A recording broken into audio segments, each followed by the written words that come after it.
स्वागत है आपका डिवाइन टेल्स में, जहां हर कथा सिर्फ सुनी नहीं जाती बल्कि अनुभव की जाती है।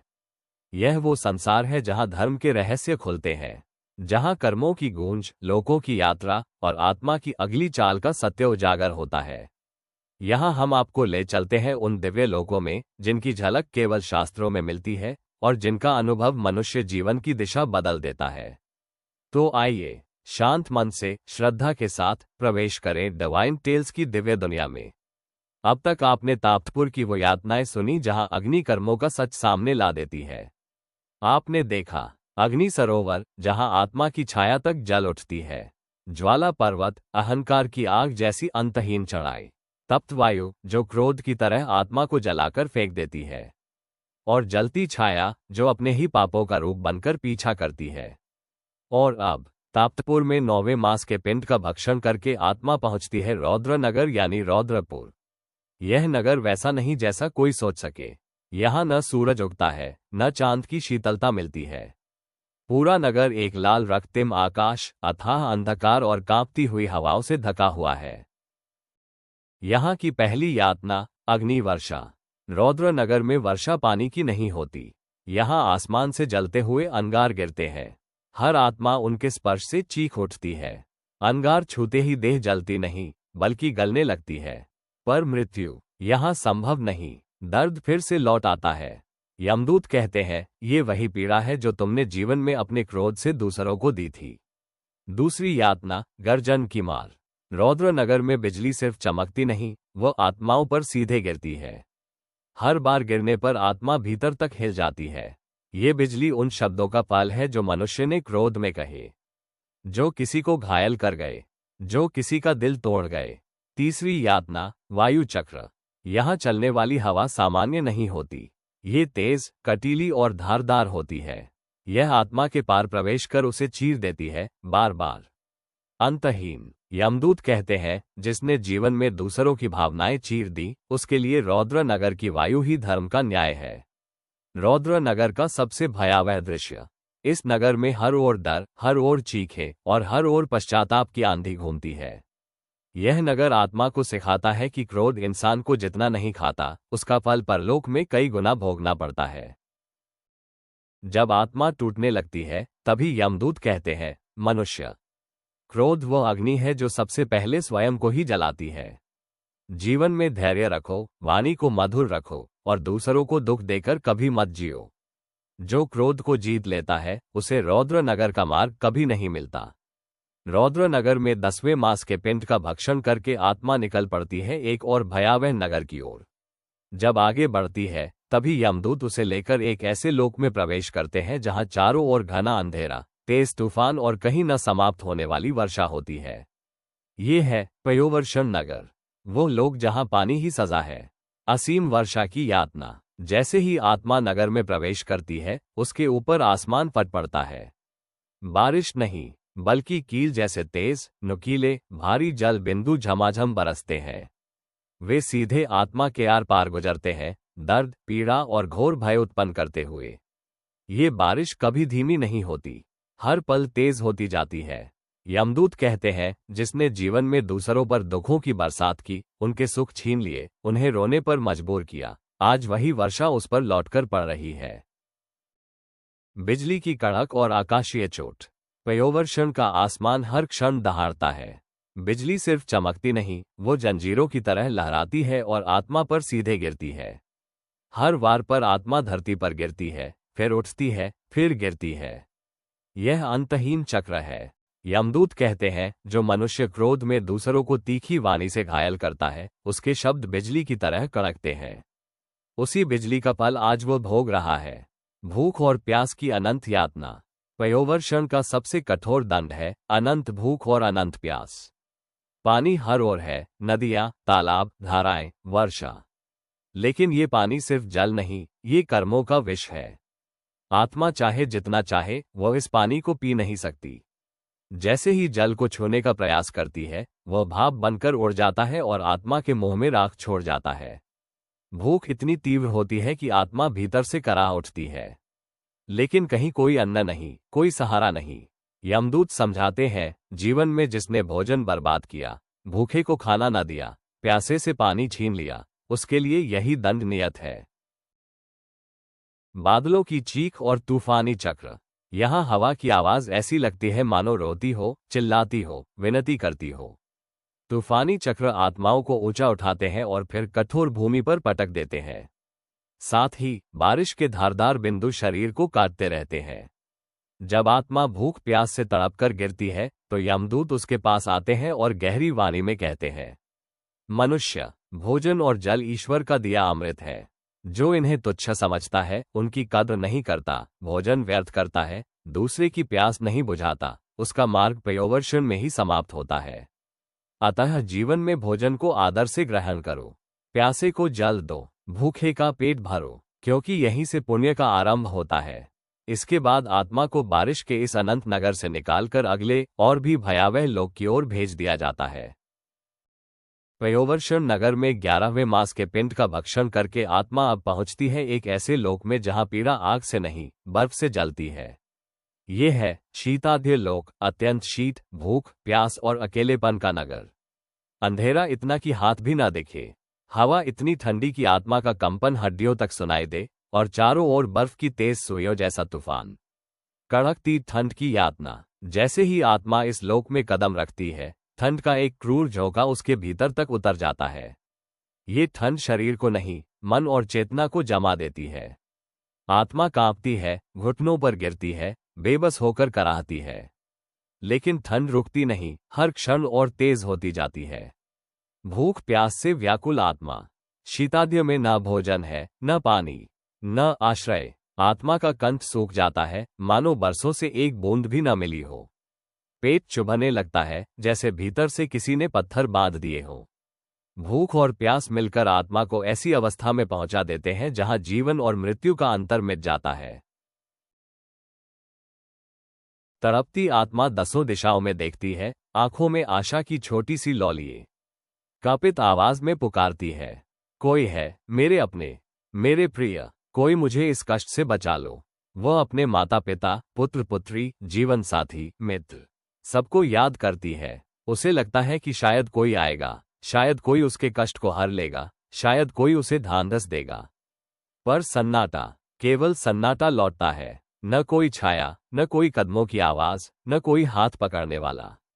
तब यमदूत आत्मा से बोलते हैं और उनकी गूंजती हुई वाणी इस जमा देने वाले लोक में फैल जाती है।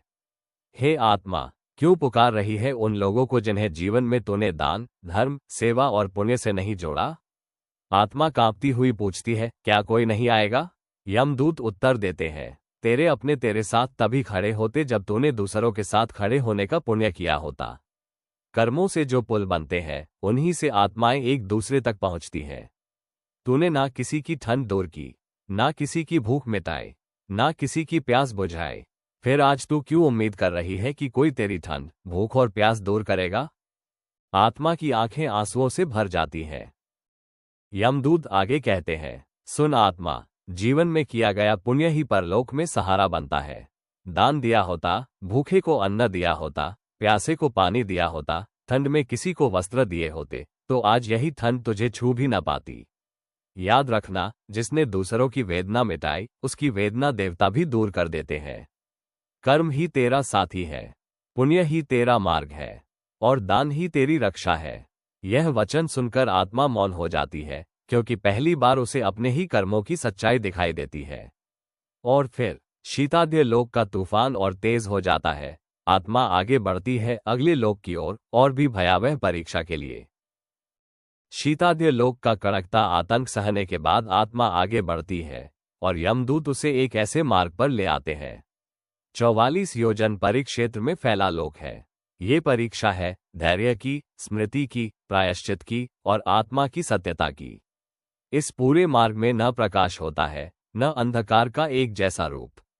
हर कदम पर नई चुनौती, नया भय और नया परीक्षण। और इस लंबी यात्रा के अंत में उसे दिखाई देता है एक विशाल, प्राचीन, देव निर्मित भवन। ये भवन इतना विशाल है कि इसका ऊपरी सिरा बादलों को चीर देता है और नींव पाताल तक पहुंचती है। नाम है भूद्रंभिति भवन। यहाँ 84 लाख मूर्त और अमूर्त प्राणी निवास करते हैं, कुछ देव रूप में, कुछ पशु रूप में, कुछ की आकृति हवा की तरह, कुछ अग्नि की भांति, कुछ जल की लहर जैसे, और कुछ जिनकी कोई आकृति ही नहीं होती, सिर्फ भय, सिर्फ उपस्थिति, सिर्फ कंपन। ये वही जीव हैं जिनमें आत्माएं जन्म ले सकती थीं या भविष्य में ले सकती हैं। उनकी आंखें, उनकी आवाजें, उनकी चाल, सब इस भवन को एक दिव्य भयावह लोक बना देती है। आत्मा उनके बीच से गुजरती है और हर जीव उसे अपने कर्मों का स्मरण कराता है। यही यक्ष, गण, पिशाच, प्रेत, अप्सराएं, किन्नर, नाग, विद्यारूप, भरिंगराज और असंख्य सूक्ष्म लोकवासी रहते हैं। हर दिशा में रहस्यमयी ध्वनियां गूंजती रहती हैं और इसी विराट नगर की रक्षा करते हैं ब्रह्मा जी के 13 पुत्र, जिन्हें कहा गया है प्रतिहार। ये 13 दिव्य पुरुष श्रवण नाम से प्रसिद्ध है। इनका शरीर अग्नि, वायु, तेज, छाया, जप और ध्वनि से निर्मित है। ये न सोते, न थकते, न विचलित होते हैं। इनका एक ही उद्देश्य है, हर जीव की वाणी, भावना, विचार और कर्मों को देखना, सुनना और परखना। क्योंकि ये सुनने में समर्थ है, इसलिए इन्हें कहा गया श्रवण देव। मानव द्वारा बोला गया हर शुभ अशुभ शब्द, चाहे मन में ही क्यों न बोला गया हो, वो सबसे पहले श्रवण देवों तक पहुंच जाता है। फिर वही लेखा जोखा चित्रगुप्त और यमराज को भेजा जाता है। इनकी अद्वितीय शक्तियां, योजन योजन दूर से भी सुन लेने की शक्ति। मानव कितना ही दूर, कितना ही धीमे बोले, वाणी छुपती नहीं। मनुष्य को कभी पता नहीं चलता कि उसकी हर बात दर्ज हो रही है। ईर्ष्या, छल, क्रोध, दया, हर भावना की कंपन तक पकड़ लेते हैं। इसलिए कहा गया मनसा, वाचा, कर्मणा, तीनों की गवाही मिलती है। 13 श्रवण प्रतिहार भूद्रंभिति भवन के प्रैरी। ये 13 प्रैरी आत्मा को 13 प्रकार की परीक्षा से गुजराते हैं। धर्मदर्शी, कर्मों की वास्तविकता। सत्यग्राही, भीतर छिपा सत्य। मौनवाची, मौन की कंपन। चक्षुरथ, अदृश्य कर्म। पुण्यरक्षक, शेष पुण्य। अपराधग्रह, अपराध का मूल भाव। दयाधारक, दया की परीक्षा। तपोवीर, संयम शक्ति। विचारगामी, विचारों की ऊर्जा। वाणीपाल, बोले हुए शब्द। कर्मभेदी, हेतु और कर्म।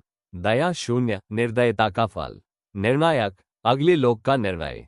श्रावणी, जैसे श्रवण देव सुनने में अद्वितीय है, वैसे ही श्रावणी देवियां देखने में अद्वितीय है।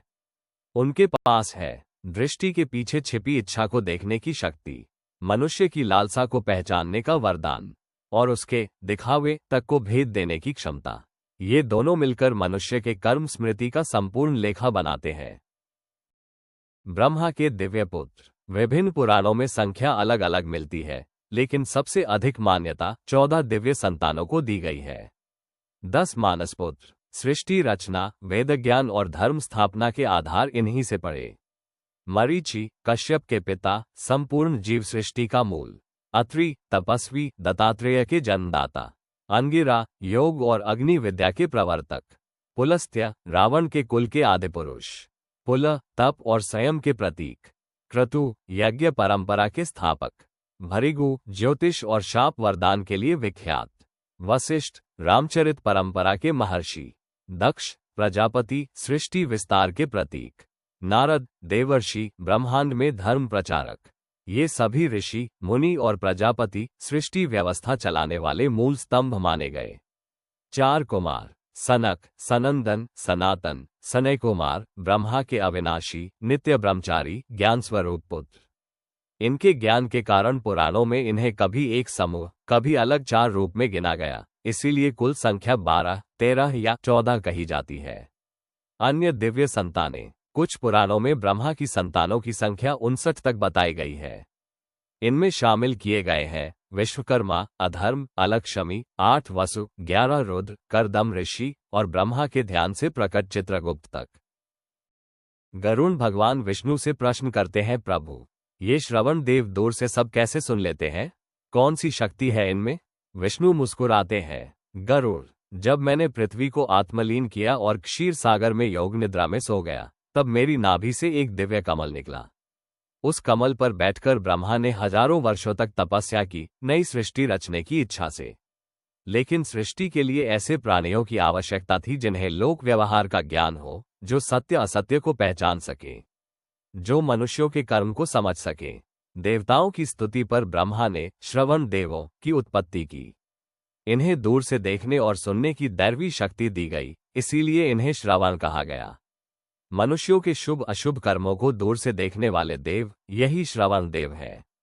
यमराज जब चित्रगुप्त से कुछ पूछते हैं तो असल में उत्तर श्रवण देव ही देते हैं। ये मनुष्य के धर्म, अर्थ, काम और मोक्ष चारों पुरुषार्थों का लेखा रखते हैं। गरुण आगे की कथा में प्रभु से क्या ज्ञान पाते हैं और आत्मा आगे किस लोक में जाएगी। मिलते हैं कल नई कथा के साथ। कृपया लाइक और सब्सक्राइब करें। जय श्री हरि कमेंट करें। धन्यवाद।